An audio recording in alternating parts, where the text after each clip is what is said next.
Fala pessoal, Fezaleira na área e vou trazer aqui para vocês um vídeo especificamente sobre criptoativos. Muita coisa rolando no mercado do mundo cripto e muita desinformação, né? Rolando solta aí pelo mercado, sentimento à flor da pele, e então a ideia desse vídeo é tentar tranquilizar vocês e sempre se balizar com base em dados, né? Então justamente porque o sentimento está à flor da pele e literalmente tem muita coisa que faz sentido e diversos outros dados que mostram algo completamente diferente disso, tá bom? Então vem comigo, respira, que agora a gente vai entrar dentro de dados e do universo cripto. Vamos lá.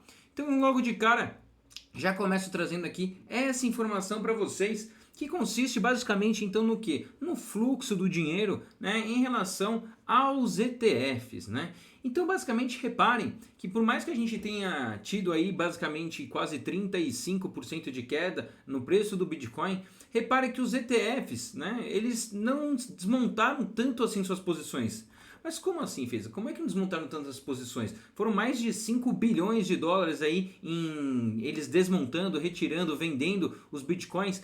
No entanto, pessoal, entendem que esses 5 bilhões é um montante de fato significativo. No entanto, perto do mundo universo do cripto do Bitcoin, esse número é um tanto quanto irrelevante. Ele é menos de 5% do total. De novo, é um número, é um volume financeiro grandioso, grande, né, relevante aqui nesse caso. No entanto, perto do montante total, não faz tanto sentido essa queda drástica por parte dos ETFs, porque de novo é mais ou menos 5% ali, 6, 7% do montante total que a gente tem destinado. Então, esse 7% de venda dos ETFs não faz sentido uma queda de 35%. Né? Então vamos voltar aqui e entender um pouco mais. Eu quero que desde já também vocês tenham claro que os investidores de ETF, eles são investidores mais sofisticados. E por que sofisticado, pessoal? Basicamente, então, dentro dos ETFs, a maior parte ali do volume se dá por institucionais, né? Pessoas que têm analistas por trás, etc. Lógico que a gente tem também as pessoas físicas por aqui. No entanto, os institucionais são de fato a maior parte aqui dentro desses ETFs, e principalmente aí nos últimos 2 anos, né? Já que em janeiro do ano passado eles tiveram a oportunidade então de começar a se posicionar no mundo cripto através do Bitcoin.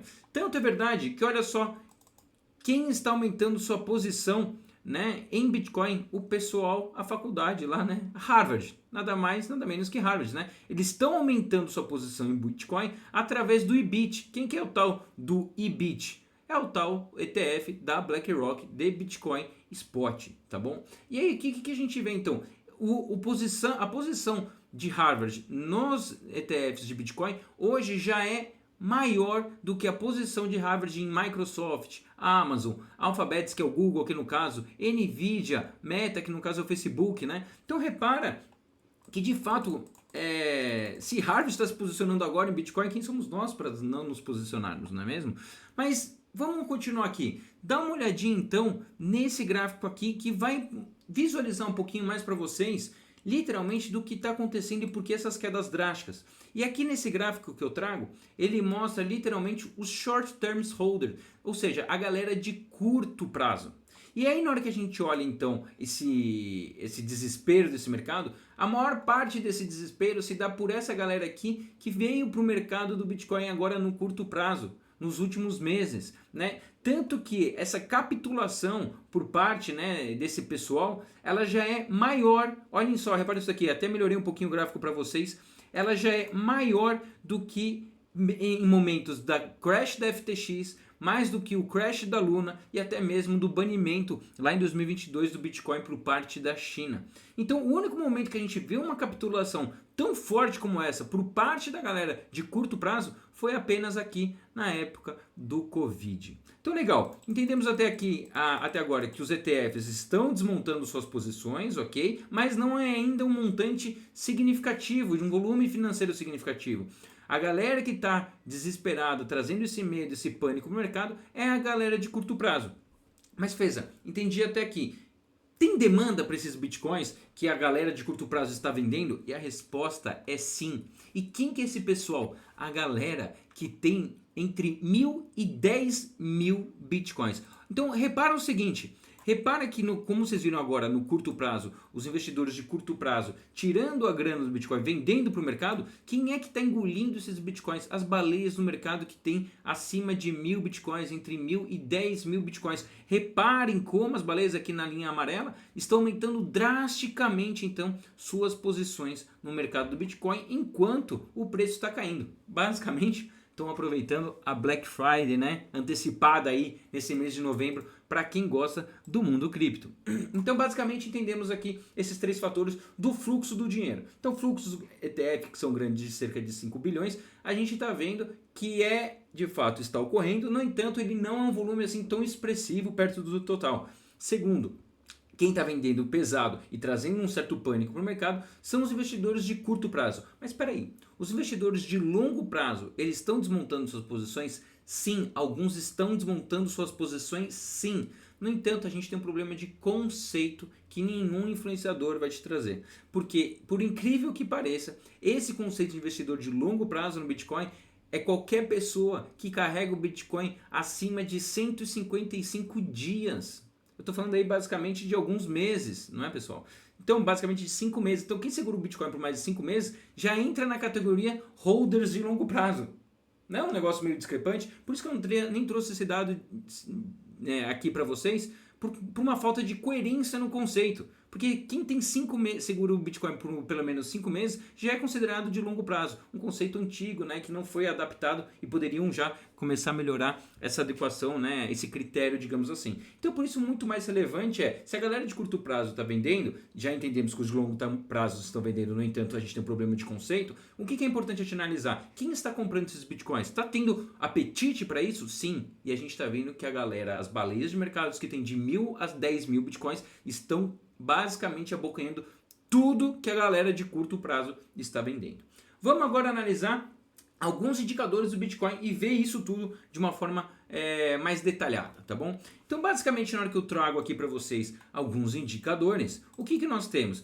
Literalmente o indicador de medo e ganância em extremo medo, extremo pânico aqui no caso. Estamos atualmente, pelo menos na hora que eu tirei aqui o print, né, desse gráfico hoje, a gente estava na casa dos 14 nesse indicador. E então, na hora que a gente olha esse indicador aqui de extremo medo medo e ganância, na hora que a gente olha o histórico dele, o que a gente vê? Atualmente, ó, reparem aqui embaixo, reparem nisso daqui, a gente só tocou nessa linha aqui, nesses níveis atuais, apenas 9 vezes lá desde 2018, pessoal. Então reparem no seguinte, agora a pergunta que deveria ficar para vocês aí então quando isso aconteceu, foi um bom momento para vender o Bitcoin? Fica a pergunta, num momento que o mercado está extremamente com medo, é um bom momento para a gente vender? E aí na hora que eu faço esse cruzamento aqui para vocês, eu já vejo logo de cara que não é um bom momento para vender o Bitcoin quando a gente está nesse sentido de extremo medo. Né? Repara aqui então, né, ó, tivemos esse ponto, esses pontos que eu destaquei em vermelho para vocês, parecem bons pontos de venda? Ou parecem bons pontos para compra no médio e longo prazo? É mais ou menos isso que a gente está vendo atualmente. Então, de novo, né, trazendo um pouquinho mais de detalhe, mas vamos entrar um pouquinho mais no curto prazo agora. Né? Na hora que a gente ver essa mesma analogia no curto prazo, né, pegando aqui basicamente os últimos 2 anos, a gente chegou nesse extremo medo basicamente só 2 vezes. Né? E repare que essas 2 vezes que chegamos nesse extremo medo foram o quê? Momentos bons para melhorar os nossos preços médios. Por quê? Porque viria uma pernada de alta mais à frente. Quando é um bom momento para a gente vender de acordo com esse indicador? Basicamente quando a gente está na euforia. No entanto, essa parte de euforia ainda não chegou no mercado, pelo menos não nesse ciclo atual do halving que a gente se encontra. Beleza? Primeiro indicador. Vamos ver os próximos 4.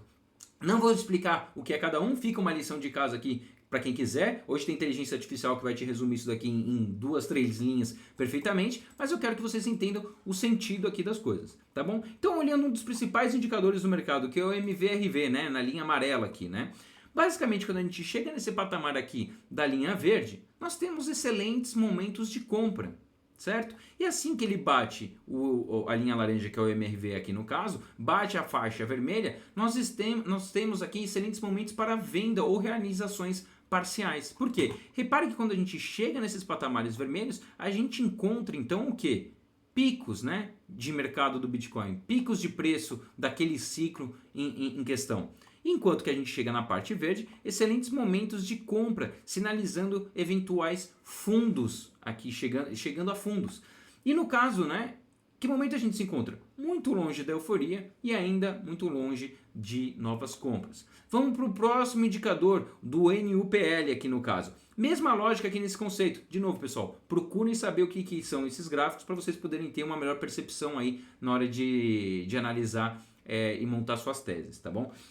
Mas basicamente é a mesma lógica. Quando essa linha azul chega na parte verde, excelentes momentos de compra. Por quê? Sinalizando que estamos chegando a um fundo. Enquanto que ela bate no patamar vermelho, estamos aqui muito próximos de picos de mercado, excelente para realizações, de novo, totais ou parciais, aí vai de cada um.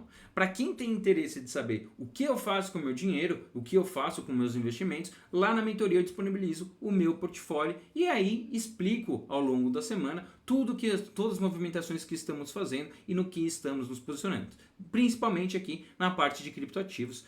Fechou? Vamos voltar aqui então para o próximo índice, no qual a gente tem o múltiplo de Maia.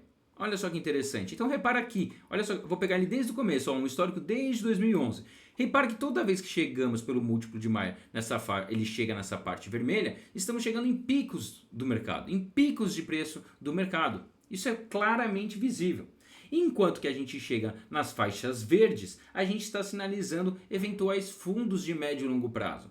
E no qual a gente chega no amarelo, basicamente a sugestão aqui é você segurar as posições. Então repara de novo, ó, chegamos num ponto vermelho, chegamos num pico de mercado. Tivemos 2 pontos aqui em vermelho, chegamos próximos de picos de mercado.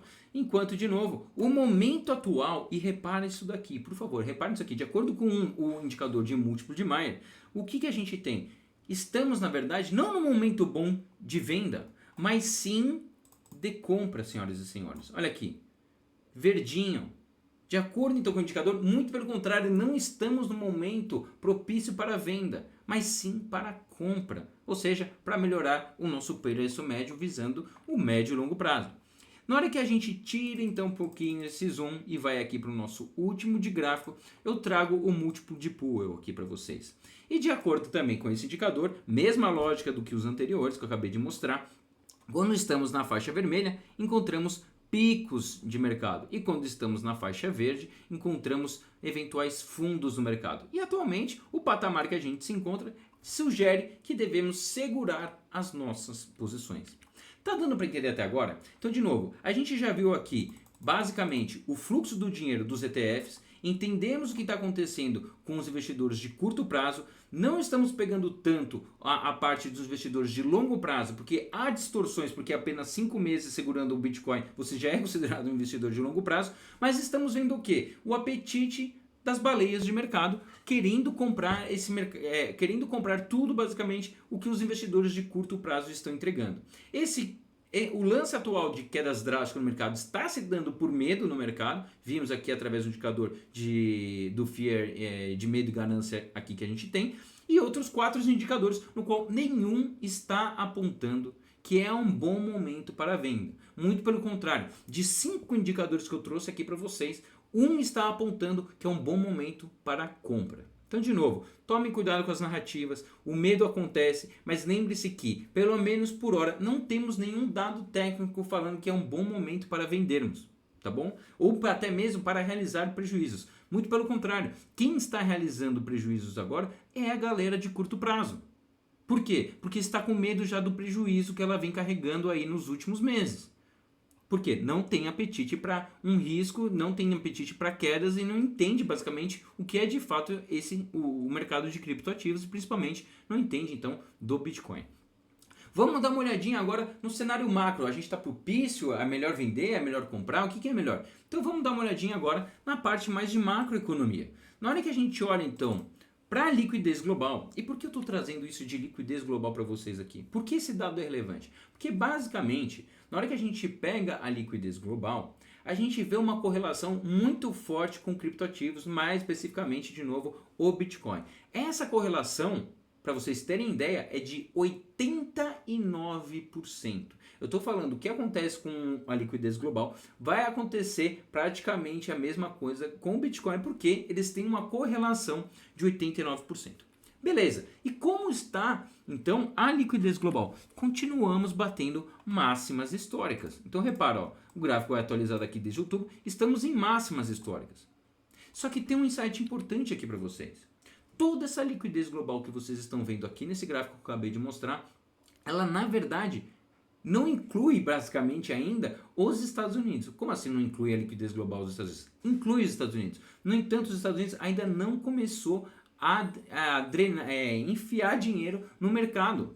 E é isso que a gente vai ver na sequência aqui. Então, basicamente, quando a gente tem a liquidez global, reparem então aqui nesse outro gráfico, né? A liquidez global nessa linha mais avermelhada e o preço do Bitcoin nessa linha preta. Reparem, vejam como eles têm uma correlação muito forte, ó. Liquidez global subindo, temos o preço do Bitcoin subindo. Liquidez global caindo, temos o preço do Bitcoin caindo, né? Liquidez global subindo, temos o preço do Bitcoin subindo. Liquidez global caindo, Bitcoin caindo. Liquidez global subindo, preço do Bitcoin subindo. No entanto, o que a gente está vendo? O Bitcoin começando a cair, vindo aqui próximo abaixo dos 100 mil dólares, e a liquidez global permanece subindo. Esse é um dos principais insights aqui que a gente precisa ter. Por quê? De novo, liquidez global está subindo e o preço do Bitcoin está corrigindo e corrigindo com força na casa de 30% a 35%. Só que lembre-se o seguinte, a gente ainda não teve a participação, digamos assim, dos Estados Unidos nesse indicador. Olha a liquidez dos Estados Unidos. Ela está estagnada desde 2022, há praticamente 3 anos. Só que o que o Fed, o Banco Central Americano, já anunciou do que vai acontecer a partir de dezembro desse ano? Basicamente, ele deu a entender que teremos, então, um início da liquidez por parte do mercado americano. Então, imagine o seguinte, nós temos aqui a liquidez global em máximas históricas e os Estados Unidos, a maior economia do mundo, com a maior moeda em circulação do mundo e tudo mais, começando a ajudar esse indicador a subir ainda mais. E a gente está falando de novo, a maior economia do mundo disparada, com maior injeção de liquidez do mundo, entrando agora para esse dado aqui e potencializando esse dado. Então repara que, de novo, no médio e no longo prazo, a gente ainda tem uma configuração macroeconômica, pelo menos através desse indicador, muito favorável ao Bitcoin. No entanto, no curto prazo, tudo pode acontecer. E o que estamos vendo no curto prazo, vocês acabaram de entender aí desde o início desse vídeo, quem é que está vendendo e tudo mais, certo? Vamos voltar aqui então para os nossos insights. De novo, o Banco Central Americano, né? Então, reparem só o seguinte, né? Aqui, basicamente, na pandemia, nós tivemos uma injeção de liquidez exorbitante e vimos o preço do Bitcoin subindo com muita força por conta dessa injeção de liquidez. Desde 2022, o mercado americano vem tirando, então, sua liquidez no mercado, no qual agora, a partir de 1º de dezembro, devemos começar a ver isso começar a subir e corroborar, então, para o aumento de liquidez global. Liquidez global é essa, de novo, que já está nas máximas históricas. E por que os Estados Unidos precisam, principalmente, começar a injetar dinheiro no mercado? Basicamente porque os bancos por lá estão sem liquidez nenhuma. Então reparem nisso daqui, né? Estamos num patamar extremamente seco, escasso de dólares aí pelo mundo e também lá nos Estados Unidos. Beleza, então vimos aqui de novo 3 principais pilares, né? Já mostrei acho que mais de 15 dados por enquanto, mas já vimos então o fluxo do dinheiro, vimos aqui então a parte dos indicadores em geral mostrando e estamos vendo então a questão macro também muito propícia, então incentivando a novas pernadas de alta para o Bitcoin. No entanto, no curto prazo, tudo pode acontecer, mas se tudo pode acontecer para pior nesse caso, tudo indica que é um excelente momento para melhorarmos o nosso preço médio ou então aumentarmos nossa posição. Mas não vamos parar por aí. Vamos entender um pouco mais desse escândalo que está acontecendo no mercado, falando que é bear market e tudo mais. Então eu vou trazer um principal aqui, eu acho que eu vou chamar de principal, tá bom? Mas o principal indicador se de fato entramos num bear market ou não. E como é que a gente descobre se o mercado como um todo está entrando num bear market ou não? Basicamente, olhando os juros de longo prazo nos Estados Unidos. Aqui no qual eu trouxe para vocês os juros de 10 anos dos Estados Unidos.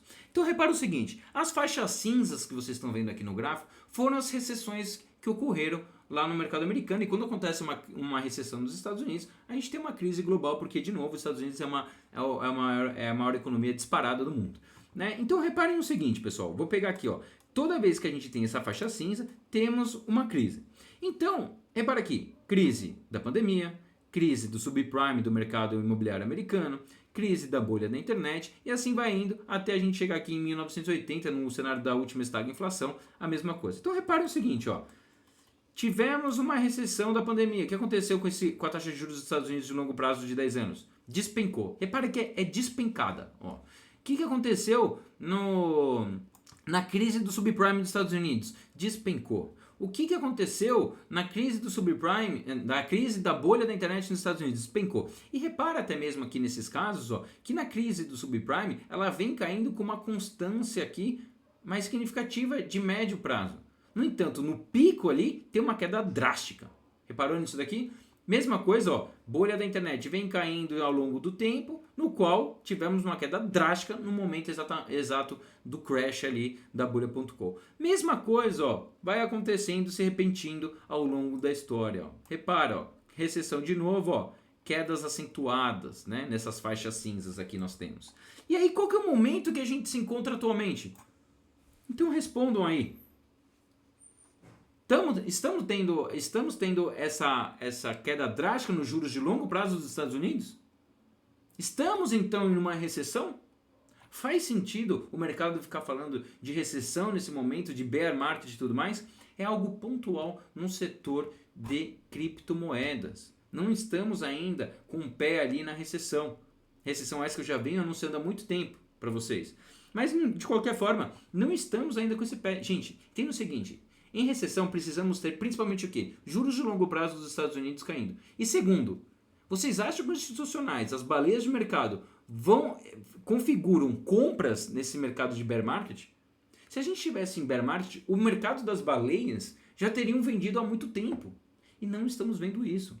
As baleias quanto eu coloquei lá? De 1.000 a 10.000 bitcoins estão comprando drasticamente com muito fervor. Então reparem isso. As baleias comprarem não condiz com bear market.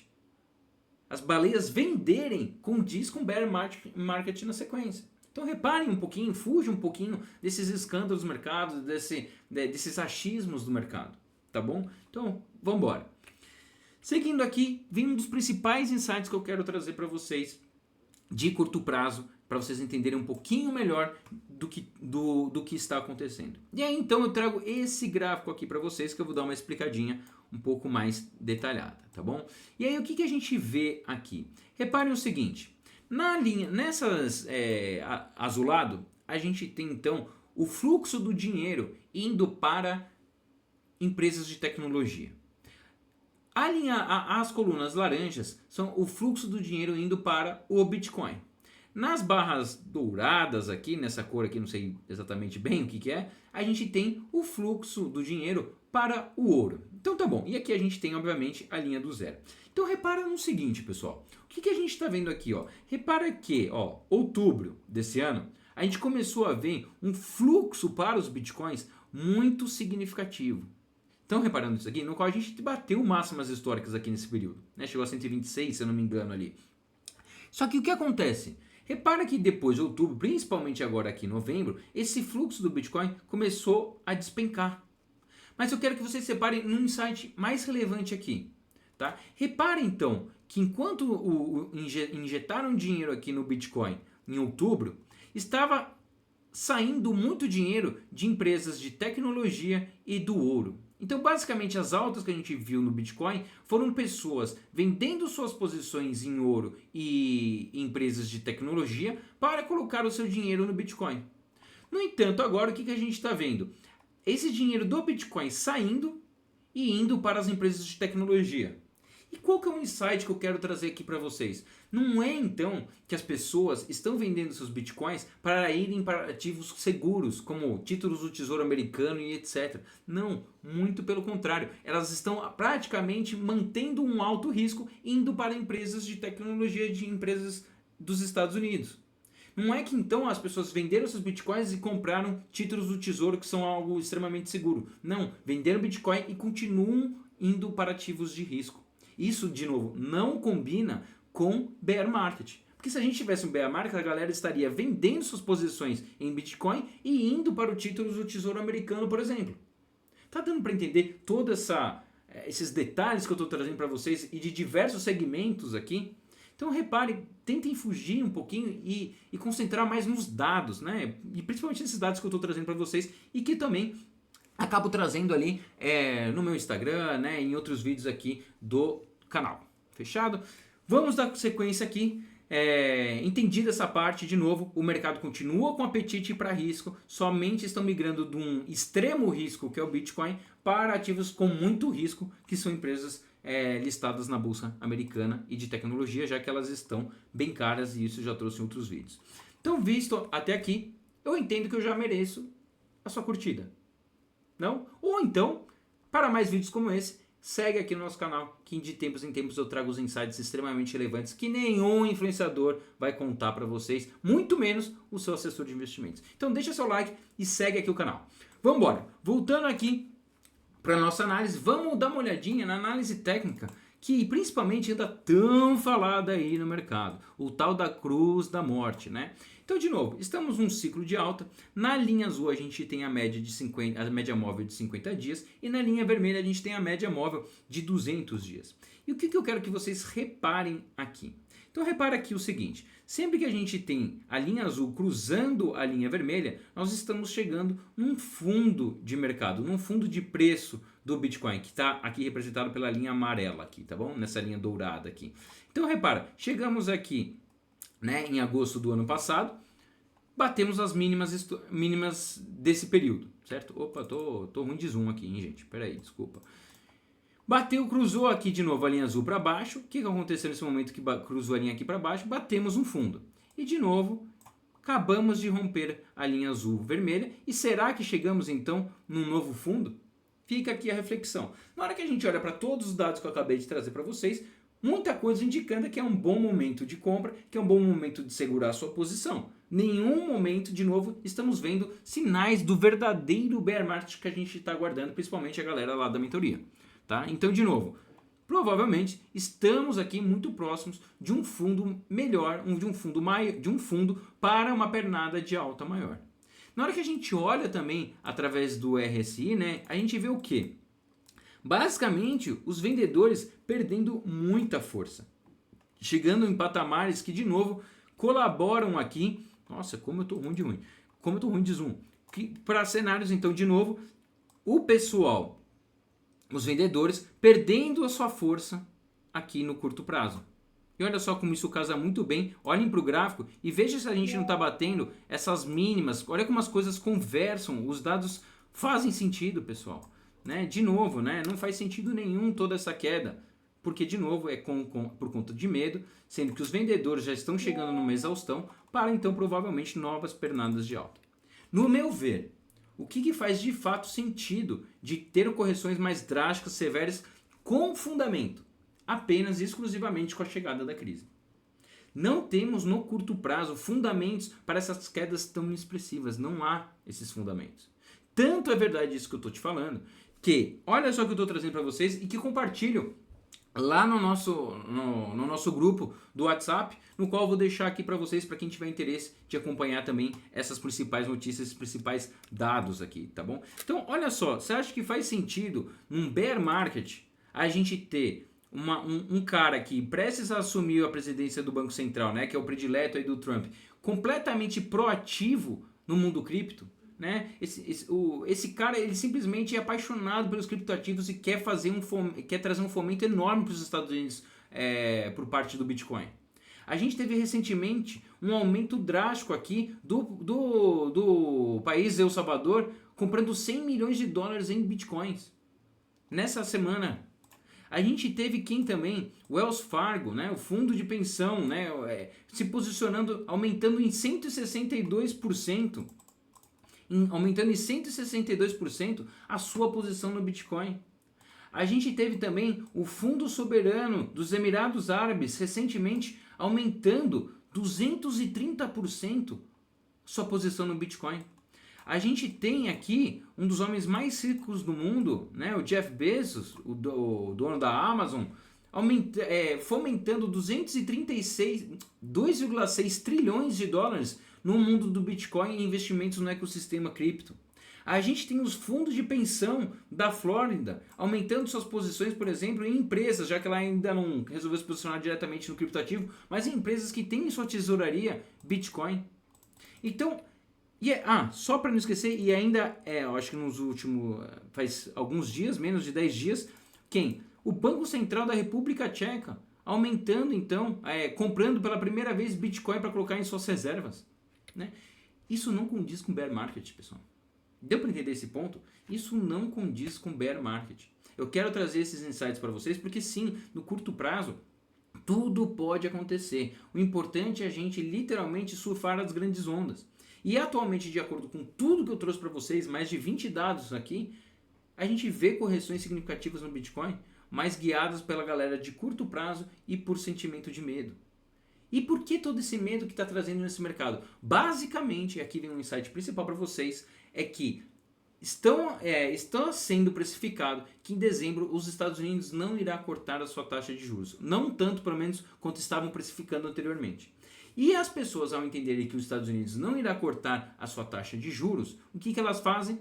Então, não faz sentido eu investir basicamente em criptoativo.